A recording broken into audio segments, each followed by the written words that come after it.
Chapter 123, The Musket.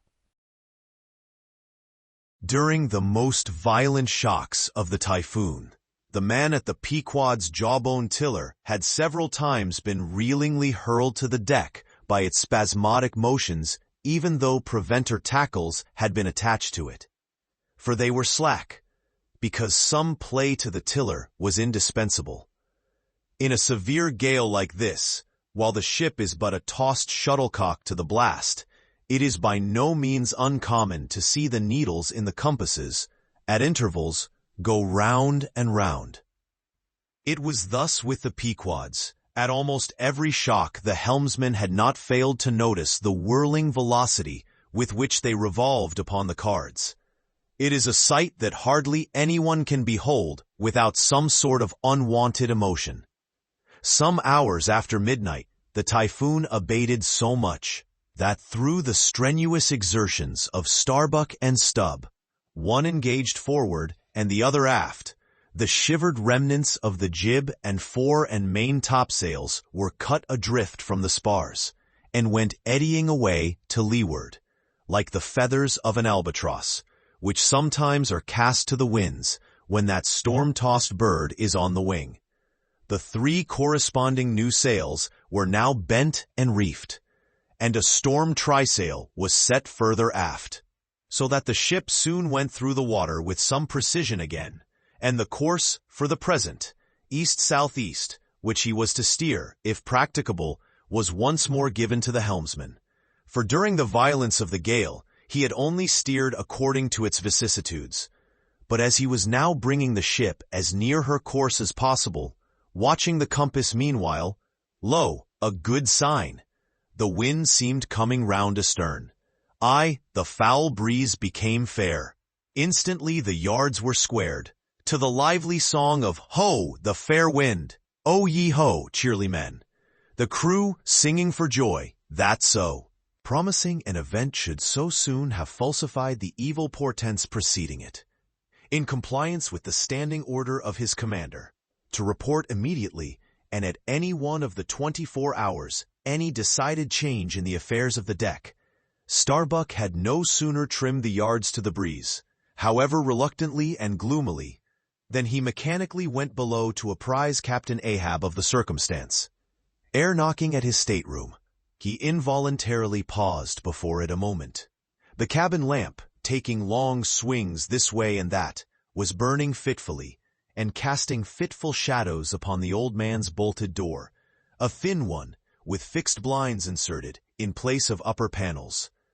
The isolated subterraneousness of the cabin made a certain humming silence to reign there, though it was hooped round by all the roar of the elements. The loaded muskets in the rack were shiningly revealed, as they stood upright against the forward bulkhead.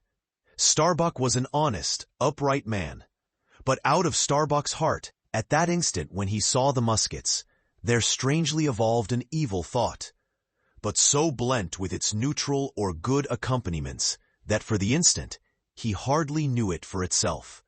"He would have shot me once," he murmured. "Yes, there's the very musket that he pointed at me, that one with the studded stock. Let me touch it, lift it. Strange, that I, who have handled so many deadly lances, strange that I should shake so now. Load it? I must see. Aye, and powder in the pan. That's not good. Thus spill it? Wait, I'll cure myself of this. I'll hold the musket boldly while I think. I come to report a fair wind to him. But how fair? Fair for death and doom. That's fair for Moby Dick.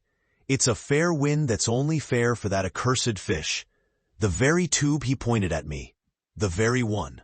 This one. I hold it here. He would have killed me with the very thing I handle now.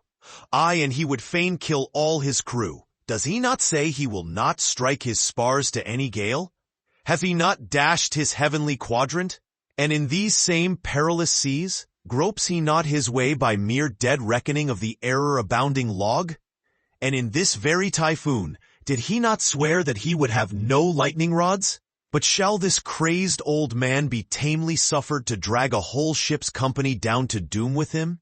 Yes, it would make him the willful murderer of 30 men and more, if this ship come to any deadly harm, and come to deadly harm, my soul swears this ship will, if Ahab have his way. If then he were this instant put aside, that crime would not be his. Ha! Is he muttering in his sleep? Yes, just there, in there, he's sleeping. Sleeping? Aye, but still alive, and soon awake again. I can't withstand thee, then, old man. Not reasoning, not remonstrance, not entreaty wilt thou hearken to. All this thou scornest. Flat obedience to thy own flat commands, this is all thou breathest. Aye, and say'st the men have vowed thy vow, say'st all of us are Ahabs. Great God forbid. But is there no other way, no lawful way? Make him a prisoner to be taken home? What? Hope to wrest this old man's living power from his own living hands?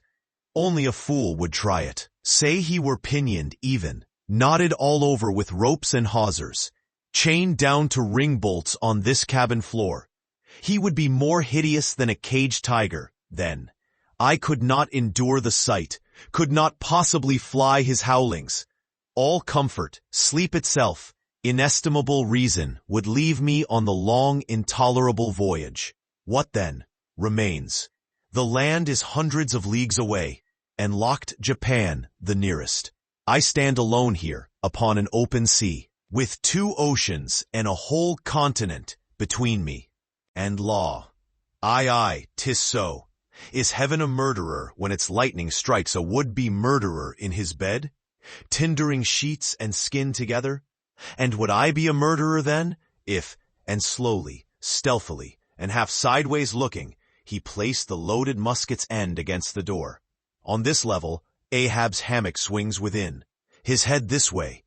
A touch, and Starbuck may survive to hug his wife and child again. Oh, Mary, Mary, boy, boy, boy! But if I wake thee not to death, old man, who can tell to what unsounded deeps Starbuck's body this day week may sink, with all the crew? Great God, where art thou? Shall I? The wind has gone down and shifted, sir. The fore and main topsails are reefed and set. She heads her course. Stern all, O Moby Dick, I clutch thy heart at last. Such were the sounds that now came hurtling from out the old man's tormented sleep, as if Starbuck's voice had caused the long dumb dream to speak. The yet leveled musket shook like a drunkard's arm against the panel.